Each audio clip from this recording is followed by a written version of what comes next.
Hi everybody, this is Dark Guardsman. Kind of wanted to show off this little guy here. So I didn't actually make this, and this is not my own mod.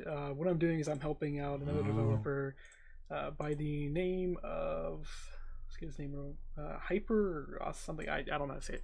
Basically this guy, I'm helping him out fix his models and stuff because, well, it's a bit confusing work with entities, and even with the work I've put into this, it's still not perfectly done, although I'm not going to tweak it 100%, but I thought this would be a good opportunity to talk about how you take an entity and actually make it animate without using a special animation system. So what he's working on with this mod is he simply just wants to make a higher detailed, higher quality cow. Basically, for all intents and purposes, his entity is a cow. The only difference is he's got his own model. So let's go ahead and pull the current cow out for comparison, if I can find it. I actually do not remember what the egg looks like whatsoever, which is, I mean, understandable. It's where I actually mess with phonics. Let's see. You know what? Search bar. Search bar is an easy way to do this.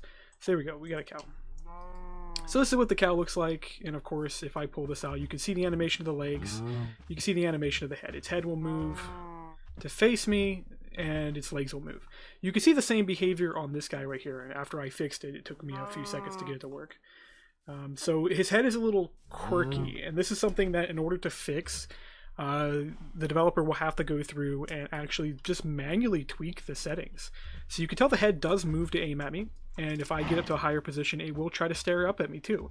The problem is, by default, you see how the Minecraft head looks straight forward. This guy's head does not look straight forward. It looks kind of somewhat downward.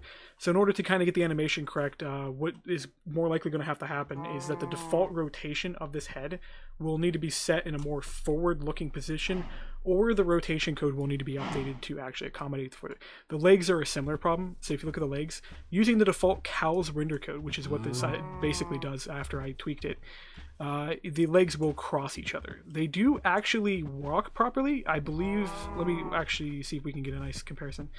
They may not animate in the same exact order. It looks like their legs are in reverse order compared to the cow, but it's kind of hard to tell because of the way the animation works.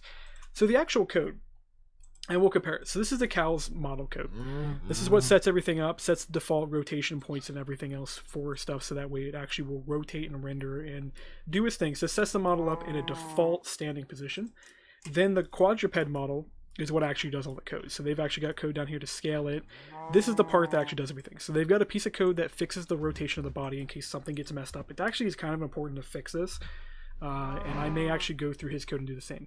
This is what handles the head. So you actually will be given in the set rotation the head, yaw, and pitch. From this, you basically have to multiply that to figure out what your rotation is actually going to be and do a bit of math and actually get everything to work properly.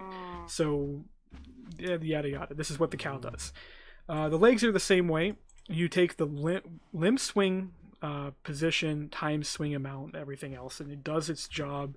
There's some magic numbers here. What these magic numbers are, these are the tweak values. This is what developer is going to actually have to do and come through here and fix in order to make it work.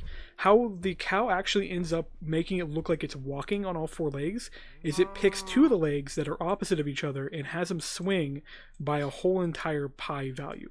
So that way you actually end up with what looks like, in the case of this, animating as the opposite legs are moving. But the reality is all four legs are controlled by two values that are actually part of the swing position for the legs. And it gives the impression of motion and everything else. So in his case, he's going to actually have to toy with this. And if he wants it to bend at the knees, he's definitely going to have to do a lot of work. I have made models in the past that have bent at the knees. It's not pretty. It does take a lot of work. That's the reason why when you start doing more complicated stuff, an animation system is appropriate. And you can tie an animation system here. All you have to do is just take this value and then pump that into an animation system. Of course, you can use age by ticks and everything else to make it work. Or you can completely, utterly ignore all this and just pull data from your entity directly.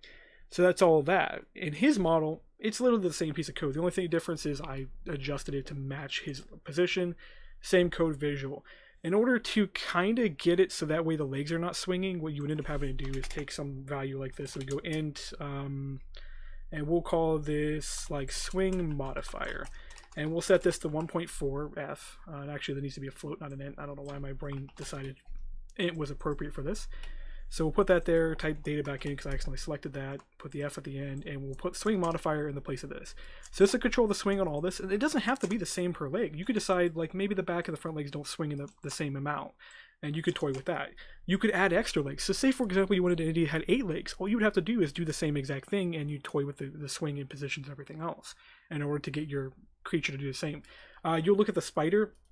Like if we actually go through and grab model spider and pop over that, the way it does some of its swing and rotation is it's just a big clustered mess of doing a whole bunch of rotation angles.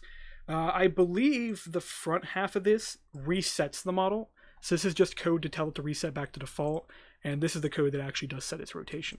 You could come through here and redocument this, but effectively you have 8 legs that then have 2 rotation values. It rotates it in the Y and it rotates in the Z, and it figures out how to do that from the swing position. Because the only 2 pieces of code that are used are swing amount and limb swings and limb swing amount. I believe this is a percentage ratio of how far you are through the swing, and this is how much is getting modified or something. I would have to do some research to figure it out, and one of you guys can do that research and just tell me I'm wrong.